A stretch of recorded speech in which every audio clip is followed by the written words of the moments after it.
આગળ અન્ય મહત્વપૂર્ણ સમાચાર સામે આવી રહ્યા છે તેના પર નજર કરીશું। શિક્ષણ મંત્રીનો પ્રજાલક્ષી સંદેશ પ્રફુલ્લ પાનસરિયાનો પ્રજાલક્ષી સંદેશમાં ઝલકાયો મંત્રીનો પક્ષી પ્રકૃતિ પ્રેમ।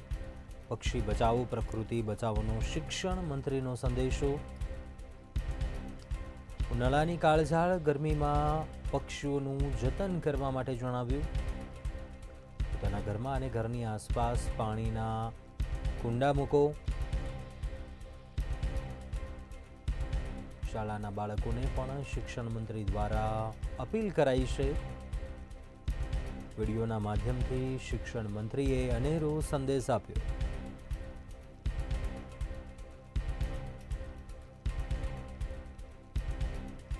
નાના બાળકો સ્કૂલના સ્ટુડન્ટ્સને એક સરસ ઉનાળામાં આ પ્રવૃત્તિ કરવા માટે હું વિનંતી કરું છું।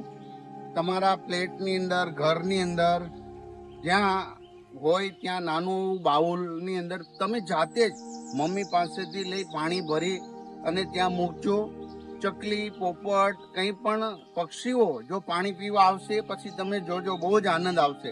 બધાય બાળકોને હું વિનંતી કરું છું, શાળા, ઘર, બધી જગ્યા પર તમે આ કુંડાઓ ભરી અને સવાર સાંજ ભરી દેજો, જેથી કરીને પક્ષીઓને પાણી પીવાનું અને આપણે પર્યાવરણ બચાવી શકીશું।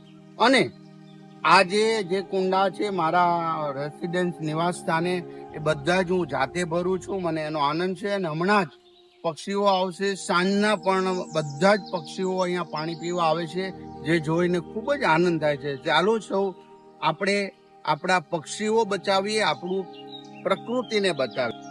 સૌ ભૂલકાને મારા જય શ્રી કૃષ્ણ।